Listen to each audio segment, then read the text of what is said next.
Anaconda. They made a sequel to the 1997 film Anaconda, and it's so meta. Zuckerberg and his goon squad have invested over $70 billion into their Reality Labs division to create virtual reality Meta, the Meta headset. But the Android... You're human, and I was human. I am human, still. Zuckerberg doesn't have a monopoly on the word meta. Meta means something, particularly when it comes to, when we're talking about movies, when we're talking about self-awareness. Examples such as breaking the fourth wall, Deadpool being a great example of that. But, oh, hello. I know, right? Genre deconstruction, Scream, for example. Ever, under any circumstances say, I'll be right back. Because you won't be back. I'm getting another beer. You want one? Yeah, sure. I'll be right back! A movie within a movie. Tropic Thunder, a great example. I'm a dude playing a dude disguised as another dude. So your meta doesn't necessarily have to refer to clumsy product launches and awkward stage appearances. Play California Dreamin'.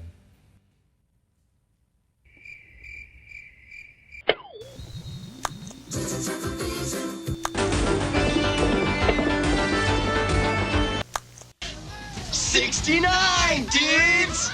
December 28th holds quite a prominent place in the history of cinema. Happy birthday, Mr. President. It was the birth of public cinema. December 28, 1895 to be precise. The Lumiere brothers held the world's first commercial public screening of a film. It also happens to be the birthday of Denzel Washington, a two-time Academy Award winner. Waitresses like me. Nobody likes you. Also the birthday of Jon Voight. Well, the system's done all right by me. So what better way to celebrate the birth of cinema than to sit down in a theatre and watch Anaconda. Happy birthday to you. The reboot, reimagining, meta requel to the 1997 special. So the new Anaconda is not doing anything new or smart, it's just doing something different. Originally, I think Wes Craven's New Nightmare is probably a good example of this kind of meta. I'm going to have to start a drinking game for the use of word meta in this review, and I apologise if you hit the floor during the review. But Wes Craven went with it. I'm your new nightmare. The muddled and confused 2021 Matrix Resurrections. The film was only made because Warner Brothers had said they were going to make another one, so Lana Wachowski decided to go and make one with that as part of the commentary. Probably the closest to what Anaconda does that I could think of is the family comedy Human Centipede 2, where you had the protagonist being a fan of the original movie and trying to recreate the art. What to say about this one? Hollywood, desperate for IPs, is scouring through its Rolodex and goes, hey, let's make a follow-up to Anaconda. Let's make that a comedy starring Jack Black and Paul Rudd. Anaconda. Let's make it a self-aware sequel where the Anaconda film from 1997 exists within the film universe, and childhood friends and fans of the original decide to follow their dream and remake the original. It's different. Taking a look at the credentials, the writer-director of this is Tom Gormican, who was the writer-director of The Unbearable Weight of Massive Talent, which, other than spouting memes, was an interesting movie. It was very funny, it was very meta. So Jack Black plays Jack Black, he plays Doug McAllister, who was or is a filmmaker, as he would let you know, but in reality he makes wedding videos. Jack Black in it, he's perfectly fine and he has some very funny moments. His childhood friend, played by Paul Rudd, is a kind of failed actor, and we discover early on that they used to make movies as kids and they had a dream to go to Hollywood together to make movies, and Paul Rudd went and tried to live that dream, and Jack Black's character played it safe.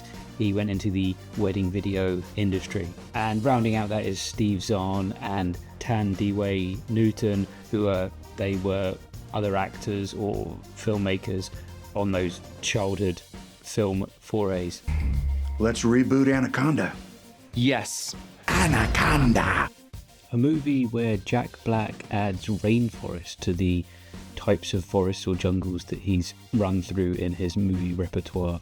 From the first production still for Jumanji 3, looks like they're adding the urban jungle to that list. This film has some funny moments. This film has some laugh out loud moments. The tone is so different and off in the different subplots or threads that the movie basically becomes filler, where you have set pieces, hilarious moments, linked together with just fluff or patter that doesn't really do anything for you. So you're kind of just waiting and getting angsty, getting uncomfortable, bored, waiting for the next thing to happen. And that's kind of the biggest problem with it. Ultimately don't care about the characters. The sense of threat or dread isn't really there. The snake is unconvincing, the CGI is unconvincing, the action sequences are poorly filmed. There's some kids out there in that 11 to 13 or 14 year old bracket that will have the best time with this film, and I'm okay with that. Sometimes you need a film to be a gateway to something, and if this film is the gateway for those guys to get into starting to look back into Jon Voight's work and enjoy Jon Voight's campy performance and look for other films where he's been on a river in danger and suddenly go and watch a masterpiece like Deliverance. This is by no means a cash grab, it's by no means a bad movie, it's just mediocre with some laughs scattered throughout it. And if you look back at the output post Anaconda, Anaconda 3 Offspring with David Hasselhoff, Anaconda's Trail of Blood with John Rhys-Davies. Before we end the review, I have to call out Selton Mayo, who plays Santiago Brega, the snake handler in this film. I don't know, it's just very snaky. MVP of the movie for sure. There is this surreal nature to the character. It's like almost borderline sexual desire of snakes. Interesting subplot. A character that you wish got so much more time in the film. And as watching, I was like, this guy looks familiar to me. The 2024 I'm Still Here, which was Brazil's nomination for the Academy Awards that year. When you watch someone on screen that you know from a serious background and you see them in a very funny role but playing it straight, yeah, one of the small real joys of this film. I guess if you've watched the trailer and you're intrigued, go watch it and I think you'll have a good time. If you watch the trailer and been cringe, what is this, then stay away. For me, it's a 69 out of 117. I laughed, but I'm not going to revisit. As an aside, I just want to say it's a shame that one of the big cameos is ruined in the trailer. Ice Cube? Would have hit better in the theatres not knowing that. Anaconda. Would you like to know more?